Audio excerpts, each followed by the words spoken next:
Salut tout le monde et bienvenue sur notre retour sur une série consacrée à une série culte des années 60, 70 et même 80. Il s'agit de The Avengers, plus connu en France sous le nom de Chapeau melon et bottes de cuir. Qu'est-ce qui fait que cette série est culte Vous le saurez après ceci.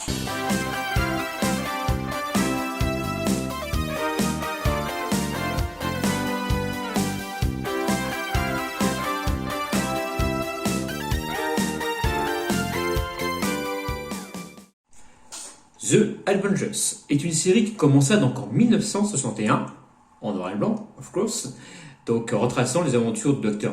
Carvel, incarné par Ian Henry, et de son acolyte, un certain John Steed, incarné par le John Patrick McNee.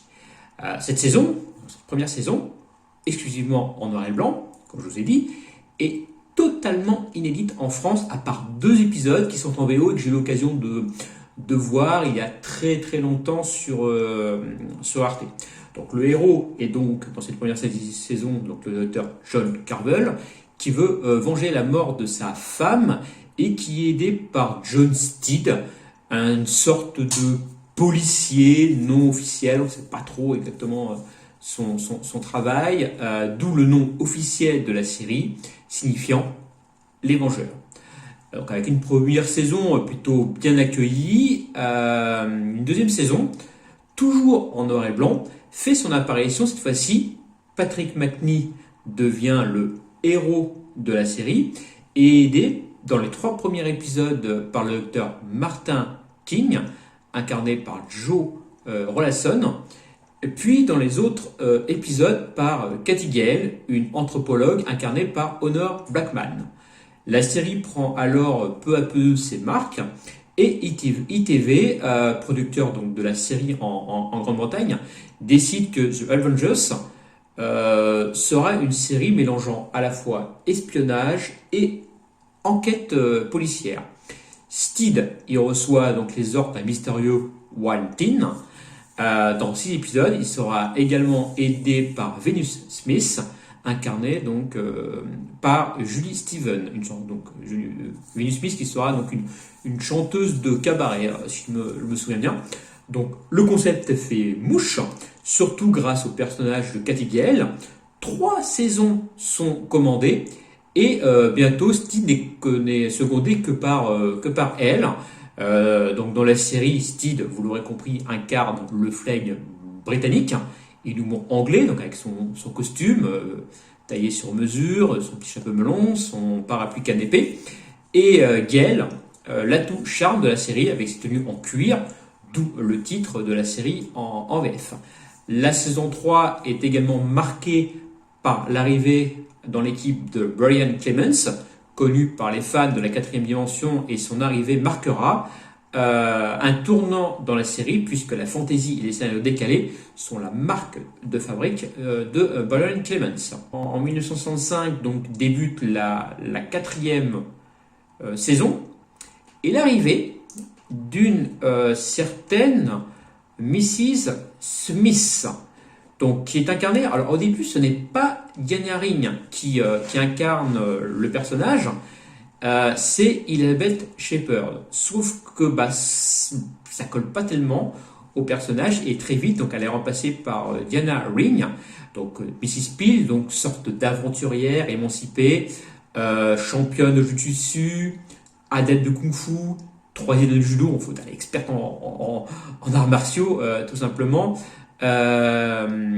Donc ressuscite entre guillemets, enfin pas ressuscite mais donne un coup de fouet à la série et la série connaît son âge d'or. Le duo de chic et de charme incarné par Steed et Mrs. Peel conquit le cœur du public, littéralement. L'humour très british de la série fera mouche, parce qu'elle devient de plus en plus comique. Il y a des jeux de mots, il y a des petits clins d'œil. Steed il est parfait, enfin pas qu'il fasse technique, franchement c'est un style parfait. Et les tenues sexy de Diana Rigg charment le public masculin. Certains épisodes sont d'ailleurs tournés assez science-fiction, donc on a compris, c'est la patte de Brian Clemens qui est derrière. On se souvient également dans cette saison du fameux Madame Pell, on a besoin de nous, ou Mrs. Pell, we're need en anglais, donc qui devient la réplique d'introduction récurrente du duo quand les autorités les appellent à l'aide. L'arrivée de la couleur dans la 5e saison voit l'arrivée d'acteurs et d'actrices connus dans des seconds rôles, comme par exemple, on retiendra Christopher Lee, par exemple, dans certains épisodes. Ça sera également la dernière saison de Diana Rigg, qui veut renouer donc ses premiers amours, le théâtre shakespearien, même si on la retrouvera plus tard dans une série, notamment Game of Thrones, mais ça on en parlera plus tard. Il faut dire que l'actrice quitte la série parce qu'elle n'apprécie pas trop comment on la traite sur le plateau. Tout simplement, on la traite comme un objet, une potiche. Elle est là pour porter des tenues sexy puis plaire aux mecs. Elle l'avouera d'ailleurs avant de disparaître, puisque Diana Rigg nous a disparu l'année dernière, en 2020. Donc cette vidéo était un petit peu une vidéo hommage pour elle d'ailleurs. Elle avouera qu'elle était moins payée sur la série qu'un machiniste. Et oui, autre temps, autre mœurs. C'est pour dire un peu comment étaient considérées les femmes à l'époque. Donc, pendant la 6e saison, qui débute en 1968, elle est remplacée, donc Mrs. P est remplacée par Tara King, donc incarnée par Linda Thorson. La prod va en effet un peu rajeunir la série. Donc Tara King incarne la provocation. C'est une personne jeune, combative.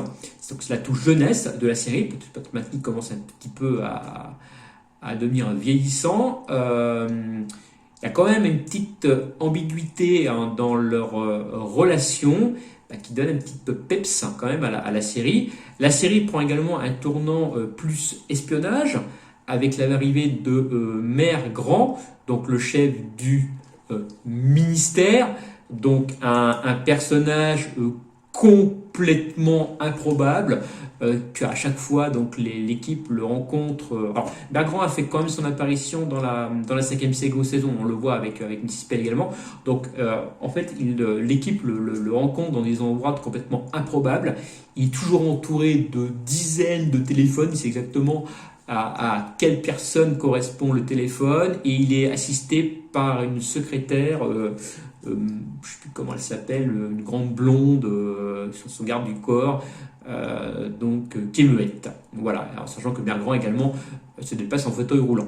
Donc ça donne un petit côté mystérieux, un petit côté espionnage, sachant que le ministère, on ne sait pas exactement ce qu'il en est, c'est un service secret un petit peu inconnu en Angleterre. Voilà. Donc le problème de cette saison, c'est que la série bascule souvent dans l'absurde, tout en gardant son côté humoristique. Ça plaît au public, puisque la série connaît un succès mondial, mais en 1969, la série s'arrête, puisque jugée trop cher par le principal investisseur qui était américain, et dont je n'ai pas retrouvé le nom. Alors, est-ce que c'est la fin de la série ?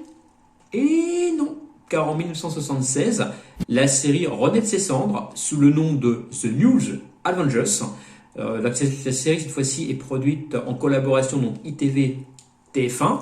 Ça va l'arrivée donc de 2 nouveaux personnages, Purday, donc incarné par Joanna Lumley, donc oui, la même qui fait Patsy dans Absolutely Fabulous, et Mike Gambit pour l'attitude masculin et le côté muscle, incarné par Gareth Hunt. Lui, je ne sais pas trop, il n'a pas, à part ce rôle-là, il a fait quelques films, mais c'est pas marqué tellement l'histoire du cinéma et des séries. Donc Patrick Macnee est toujours présent dans la série, mais bon, comme il est devenu un petit peu vieux, donc il est plutôt relayé au second plan, et il prend un peu la place de Maire Grand, si vous voulez, en devenant le chef du ministère dans cette série. Il intervient juste pour guider les 2 petits jeunes, pour donner des ordres. On voit qu'il dépasse toujours dans sa Bentley, etc. Mais il est là vraiment pour donner des ordres. On voit bien que c'est le chef, qu'il est devenu le chef. La série donc se décline en 2 saisons, donc en France diffusée sur TF1 à l'époque, je me souviens, c'était dans La Une est à vous, on le voyait. La série est très tournée espionnage et enquête policière, mais jugée moins délirante que la première version, même si on retrouve quand même l'humour à l'anglaise de Steed, et jugée comme une parodie par les fans purs et durs. Moi je l'apprécie, même si je suis un fan pur et dur de la première série, j'aime bien cette série. D'ailleurs, j'en ai de très très bons souvenirs parce que je l'ai regardé étant gamin. Et ça prend pas au niveau du public. Et puis au bout de 2 saisons, ça s'arrête. Voilà. Alors, très vite d'ailleurs, les scénaristes n'ont plus d'idées pour les épisodes. Et ils vont même aller jusqu'à piquer des idées d'autres séries. Hein, notamment, il y a Le Monstre des égouts, je crois, qui est piqué sur un film ou un autre épisode, je sais plus.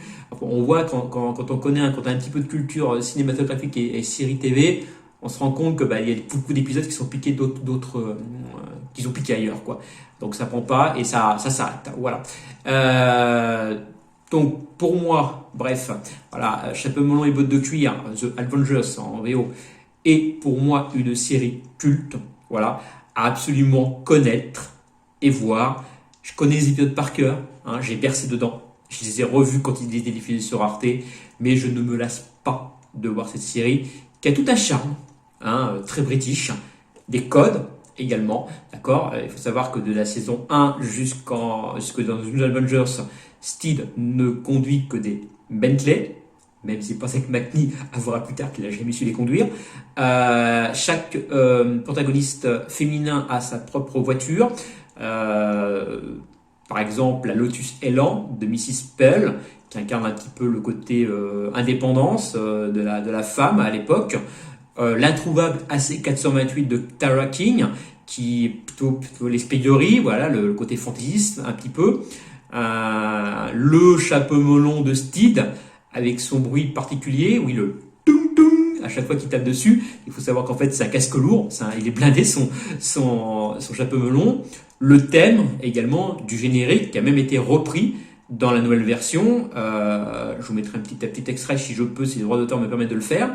Et je ne parlerai pas ici de la lamentable adaptation de la série en film, qui est pour moi une catastrophe. J'en ferai même pas une critique à chaud de ce film-là. C'est une véritable catastrophe. Je vous invite plutôt à découvrir cette série disponible facilement en coffret. Alors, ça coûte un petit peu cher, hein, le coffret, j'avoue. Hein, c'est le coffret collector, hein, c'est vraiment pour les puristes. Mais ça vaut le coup d'œil. Je crois qu'il y a quelques épisodes qui sont, vu que la série quand même est assez vieille, qui sont disponibles sur YouTube. Donc n'hésitez pas, ou même des extraits qui sont disponibles sur YouTube. Donc n'hésitez pas à le regarder. Voilà. Donc j'en ai fini avec ce retour sur une série, une série qui me tient à cœur. Donc dites-moi ce que vous en pensez. À plus et surtout, gardez l'esprit critique. Salut!